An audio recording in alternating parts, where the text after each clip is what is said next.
Welcome back to my channel. I had a frustrating experience at IKEA yesterday.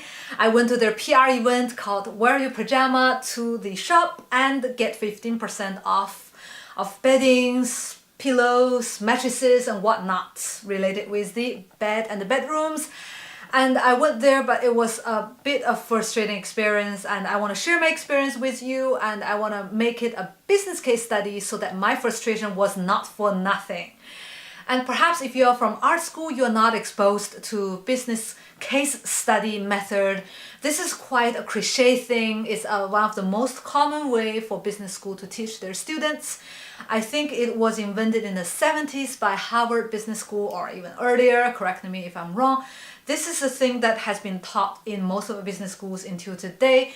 Back then there was no simulation like with computers, there was no like AI or that big data thing, so people used each individual business cases to learn all sort of managerial things like decision making, accounting, so that other people can analyze it and learn from the success and mistakes that other businesses had suffered and had gained the experience from.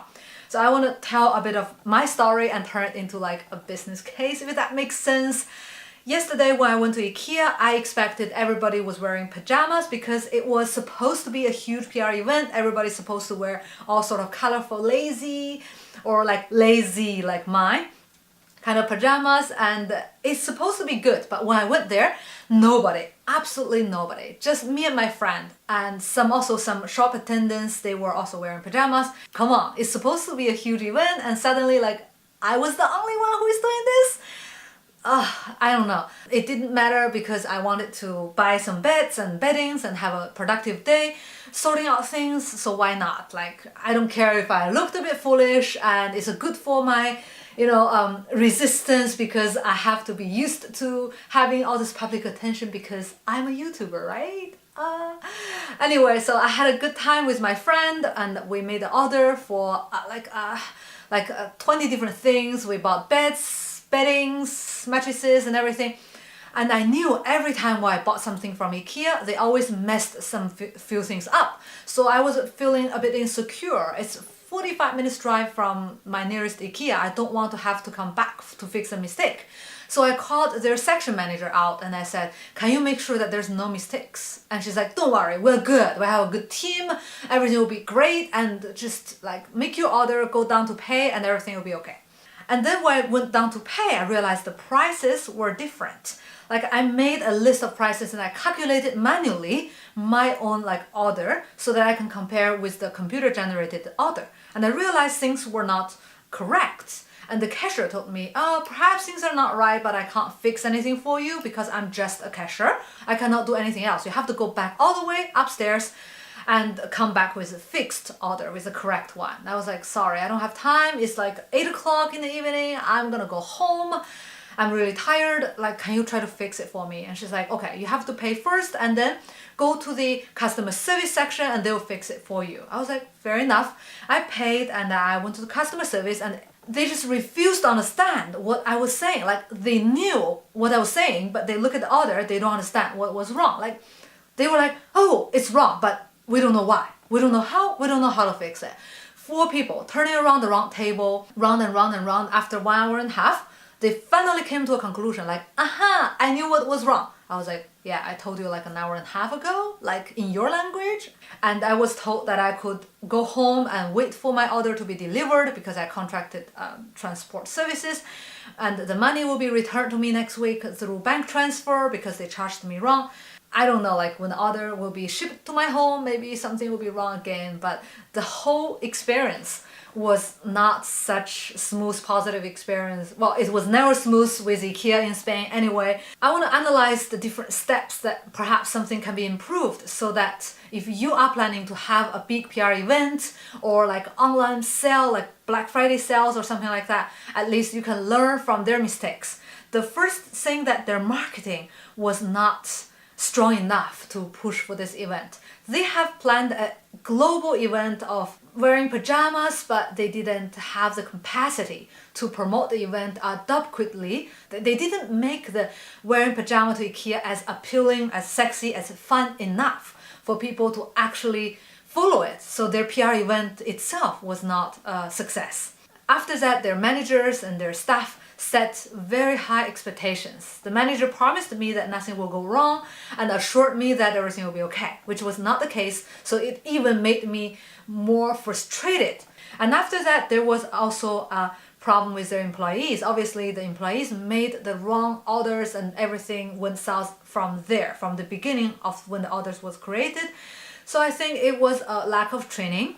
Also that when they made the contract, when they made the order, they were not able to change it afterward. Like the cashier was not able to change it. So they have a workflow problem. They should have the capacity to modify the orders at the cashier when they pay so that it can be fixed quickly enough and avoid frustrations.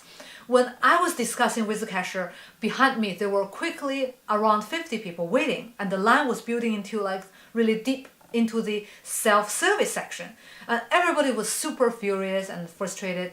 If you're running a store, and you definitely need to consider that kind of workflow, the whole thing when the person is entering the store until your customer check out. It should be a really, really good flow. Otherwise, you could have something stuck and then everybody else stuck, and then people are very disencouraged from coming to your stores.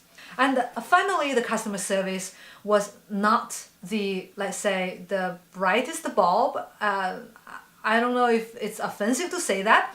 And just a bed that is sold at $199. It took them 20 minutes to find out that what was the bed, how much was the bed, and why the bed was not on my order. It's like, please, like this should have the brightest people, the manager level persons are like really trained, like the most experienced ones at the customer service to really solve more complicated problems. Like mine wasn't even complicated, come on. But IKEA itself, as the global #1 retailer for furnitures, they have a lot of things for us, for our creative professionals to learn from. If you want to run like a physical store to sell like merchandising, gadgets and handmade jewelries or whatnot, you can learn a lot from the IKEA brand because they have a few things that is really, really at the sweet spot. For example, they have the lowest price possible, but they were able to bring the sense of designer quality, like they bring the designer flair into a really low cost furnitures. And this combination is really good. Like the way they present it, control it, and market it is really, really good and it's quite smart. And they have a lot of generic stuff that is all year round, always in stock, always there available, but they also have the limited edition things that is only sold for a season and then never sold again. So they can create a sense of urgency for you to buy, so they can create scarcity, which is something that also artists could learn. You can sell a certain line of product that is always there so that you know that when someone comes back to your store, it's always there for them to buy. Also, you can have some limited edition products, either in a limited time or a limited number of products, so you can create a sense of urgency to sell. And they are a European brand, a Swedish brand to be more accurate, and they have like a global presence, they have a global identity, and they are both global and also Swedish. Like in their restaurants, they always sell their Swedish meatballs. IKEA is really good at their supply chains globally, source the cheapest materials and combine them with their local companies of their logistic companies, import, export, and everything was very precisely controlled for the lowest cost possible. And this is really smart. And I think a lot of times that if you want to sell your art, you better sell them internationally, like at the highest price possible to the better market instead of selling locally. If you have a local market that is a bit weak, it's better that you figure out how to do your logistics, control your cost of production, and then sell them overseas. I know this is a topic a little bit off topic, but it's something that you can learn from larger international companies and how they handle their sales and source their materials, and perhaps you can learn a few things. Okay, that's all what I want to say about my experience at IKEA. Perhaps when the furniture is delivered, and I will see if I will find some other kind of surprises, good or bad, I will tell you later. Thank you very much for watching and see you in the next video.